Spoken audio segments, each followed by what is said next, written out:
राधे राधे मित्रों। तो मित्रों आप लोग राधा किशन के अपकमिंग एपिसोड में देखेंगे कि तो मित्रों वीडियो शुरू करने से पहले अगर आप हमारे चैनल पे नए हैं और अगर अभी तक आप लोगों ने हमारे चैनल को सब्सक्राइब नहीं किया है तो चैनल को कर लीजिएगा सब्सक्राइब और बेल आइकन को ऑल पे करके प्रेस कर दीजिएगा, जिससे कि हमारी नई वीडियो का नोटिफिकेशन आपको मिल जाए। तो मित्रों आप लोग देखेंगे कि श्रीनिवास बताते गोविंदराज को, मैं जानता हूँ कि एक और ऐसा मनुष्य है जो भार्गवी को ढूंढने जा रहा है।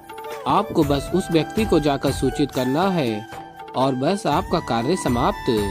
और कहते हैं आगे श्रीनिवास, बासु का अनुसरण करने के स्थान पर उस व्यक्ति के साथ रहिए और भार्गवी को ढूंढने जाइए। और फिर तभी गोविंदराज कहते हैं, किंतु ये व्यक्ति है कौन, ये तो बताओ। और फिर मित्रों आप लोग आगे देखेंगे कि महर्षि भृगु अपनी तपस्या में होते हैं और फिर देखते हैं नेत्र खोलकर समक्ष उनके गोविंदराज होते हैं। और तभी ऋषि भृगु कहते हैं गोविंदराज, और फिर गोविंदराज प्रणाम करते हैं और कहते हैं ऋषि भृगु तुम यहाँ कैसे। और फिर गोविंदराज कहते हैं, मैं क्षमा चाहता हूँ ऋषिवर, बिना आपको बताए ऐसे अकस्मात मैं यहाँ चला आया आपसे मिलने। और कहते हैं गोविंदराज बात ही कुछ ऐसी थी। और फिर ऋषि भृगु कहते हैं, क्या बात है, महल में पुनः कोई नवीन समस्या उत्पन्न हो गई क्या। और फिर गोविंदराज कहते हैं, नहीं समस्या नहीं है, सूचना है। और फिर गोविंदराज बताते हैं, वो बात ये है कि राज्य में हर कोई भार्गवी को ढूंढने में लगा हुआ है। राजकुमारी पद्मावती ने भी सैनिक भेजे हैं भार्गवी को ढूंढने के लिए, और राजकुमार बासु तो स्वयं गए हैं। किंतु जैसे ही मुझे ये बात पता चली तो मुझे अत्यंत दुख हुआ। भार्गवी के पिता होकर आपको किसी ने इस बारे में अभी तक सूचित नहीं किया। मुझे लगा कि आपको तो ये बात सर्वप्रथम बतानी चाहिए, इसीलिए शीघ्र अतिशीघ्र मैं आपके पास चला आया और मैंने ये बात और किसी को भी नहीं बताई है, श्रीनिवास तक को नहीं। और फिर गोविंदराज पूछते हैं महर्षि भृगु से, मैंने उचित किया ना ऋषिवर। और फिर महर्षि भृगु कहते हैं, हाँ गोविंदराज तुमने उचित किया। और बताते हैं ऋषि भृगु, हमें बासु का अनुसरण करना होगा, तुम भी मेरे साथ चलो भार्गवी को ढूंढने। और फिर गोविंदराज कहते हैं, जैसी आपकी आज्ञा। और ऋषि भृगु बताते हैं, राजकुमारी पद्मावती के सैनिक हो या राजकुमार बासु, हमें इन सब से पूर्व भार्गवी को ढूंढना होगा।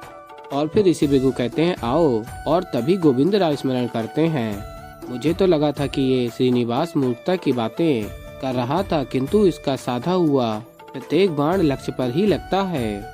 और कहते हैं, अच्छी बात यह है कि हमें अब भार्गवी शीघ्र अतिशीघ्र मिल जाएगी। और फिर मित्रों आप लोग आगे देखेंगे कि भार्गवी चल रही होती है, उनके पैरों में धूप लग रही होती है और तभी कहती हैं, कितनी कड़ी धूप है यहाँ। और फिर श्रीनिवास चमत्कार करते हैं और मेघ आ जाते हैं सूर्य के सामने। और तभी भार्गवी देखती हैं, अब तो धूप है ही नहीं। और श्रीनिवास प्रसन्न होते हैं। और फिर मित्रों आप लोग आगे देखेंगे कि भार्गवी उमा को ढूंढ रही होती हैं और श्रीनिवास कहते हैं, मैं जानता हूँ कि ये खोज अत्यंत कठिन है, किंतु मैं ये भी जानता हूँ कि मेरी भार्गवी हार नहीं मानेगी। और फिर भार्गवी उमा को ढूंढते ढूंढते विश्राम करती हैं एक वृक्ष के पास और कहती हैं, कुछ पता नहीं चला उमा का, सब स्थान पर ढूंढ लिया लेकिन कुछ पता नहीं कहाँ पर रहती है, कैसे ढूंढूं उसे। और फिर तभी श्रीनिवास स्मरण करते हैं, तुम उमा से अवश्य मिलोगी श्री। और फिर तभी श्रीनिवास शंख बजाते हैं और भार्गवी को शंख की ध्वनि सुनाई दे रही होती है। और भार्गवी कहती हैं, ये दिव्य ध्वनि कहाँ से आ रही है।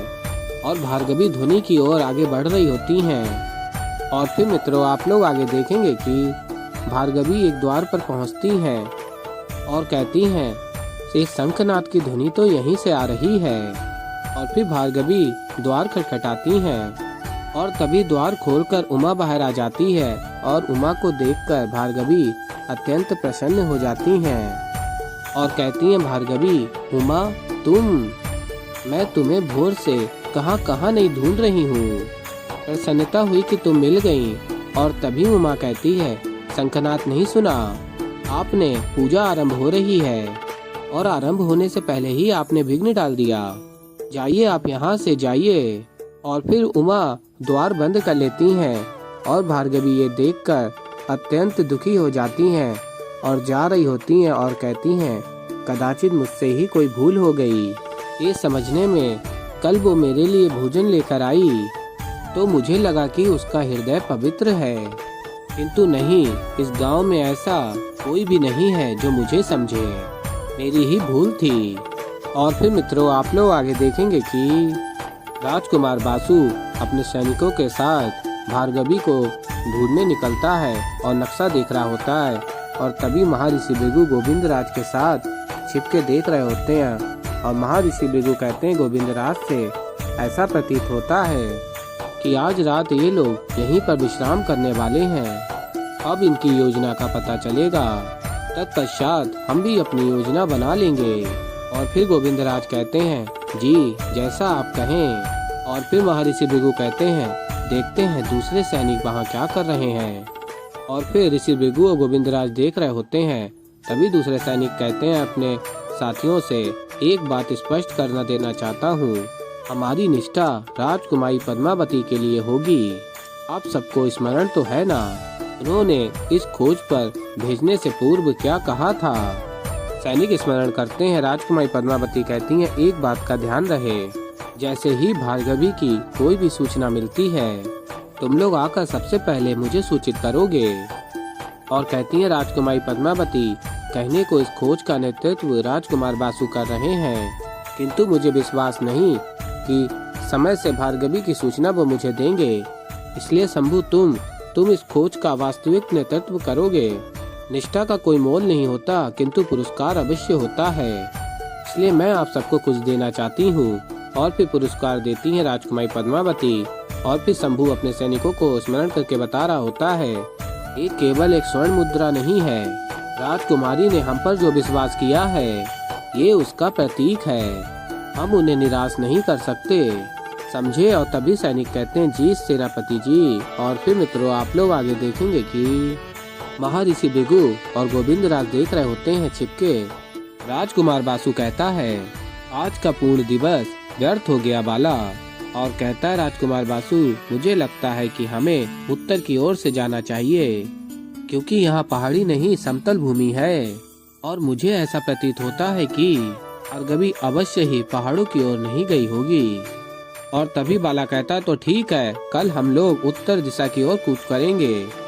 और कहता कुमार बासु, हम सबको भिन्न मार्गों में जाकर ढूंढना होगा और जाकर बाकी रक्षकों को भी सूचित कर दिया जाए कि भार्गवी की जिसे जो भी सूचना मिले सबसे पहले आकर वो मुझे सूचित करे। और कहता कुमार बासु, आज रात्रि हम यहीं विश्राम करेंगे और कल सुबह सूर्य की पहली किरण निकलते ही हम यहाँ से निकल जाएंगे। और तभी सैनिक कहते हैं, जी राजकुमार। और गोविंदराज कहते हैं, वाह वाह, आपका अनुमान तो 100% उचित निकला ऋषि भृगु। और अत्यंत प्रसन्न हो रहे होते हैं गोविंदराज। और कहते हैं, गोविंदराज, ये लोग तो सत्य में विश्राम करने वाले हैं रात्रि में यहीं पर। आपके ज्ञान को सत सत प्रणाम। अब मैं एक कार्य करता हूँ, मैं भी यहाँ कुछ लकड़ियाँ लेकर आ जाता हूँ। और कहते हैं, आपको ठंड लग रही होगी ना, तो जब तक ये लोग विश्राम करेंगे।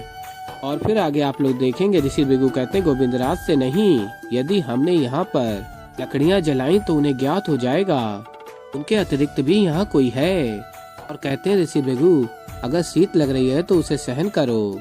वो सैनिक भार्गवी को दंड के लिए ढूंढ रहे हैं, किंतु मैं अपनी पुत्री को ढूंढ रहा हूँ।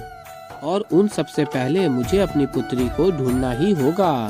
और फिर श्रीनिवास अत्यंत ही चिंतित हो जाते हैं और कहते हैं, ये किनके साथ भेज दिया तुमने श्रीनिवास भार्गवी को ढूंढने के लिए। अब जब तक भार्गवी नहीं मिलती तब तक इनकी हर बात माननी पड़ेगी मुझे, और यदि नहीं मानी तो कमंडल उठाएंगे। और फिर मित्रों, आप लोग आगे देखेंगे कि भार्गवी नारायण के मंदिर में नारायण के समक्ष होती हैं और कहती हैं, कल उमा मेरे लिए भोजन लेकर आई, तब ऐसी आशा जागृत हुई जैसे इस गांव में कोई तो है जो मन से पवित्र है, किंतु आज वो आशा भी टूट गई। और कहती हैं, भार्गवी, दुख तो बहुत हुआ उस बात का, किंतु आप तो जानते हैं ना नारायण, जब भी मैं आपकी इस मूर्ति को देखती हूँ मेरा मन चाहे जितना भी अशांत क्यों ना हो, किंतु शांति का आभास हो जाता है। आपकी इस मूर्ति की भले ही कोई पूजा नहीं करता, किंतु आपकी इस मूर्ति को देखकर ऐसा लगता है कि श्रीनिवास की ही शांतिपूर्वक छवि है इसमें। और फिर मित्रों आप लोग आगे देखेंगे कि श्रीनिवास भी भार्गवी को स्मरण कर रहे होते हैं और भार्गवी नारायण की मूर्ति को रंग लगा रही होती हैं और श्रीनिवास के पैर में रंग लग रहा होता है। और फिर मित्रों आप लोग आगे देखेंगे कि श्रीनिवास भी लाल गुलाब लेते हैं और धरा पर डाल देते हैं और फिर श्रीनिवास अपने हाथों से उसमें भार्गवी की छवि बनाते हैं और भार्गवी की अत्यंत सुंदर छवि बनाई हुई होती है श्रीनिवास ने और भार्गवी की छवि को देख रहे होते हैं और कहते हैं मैं तो सदैव तुम्हारे साथ हूँ श्री। जिस प्रकार तुम्हारे मन में मेरी छवि बसी है उसी प्रकार तुम्हारी छवि भी मेरे नेत्रों में बस चुकी है।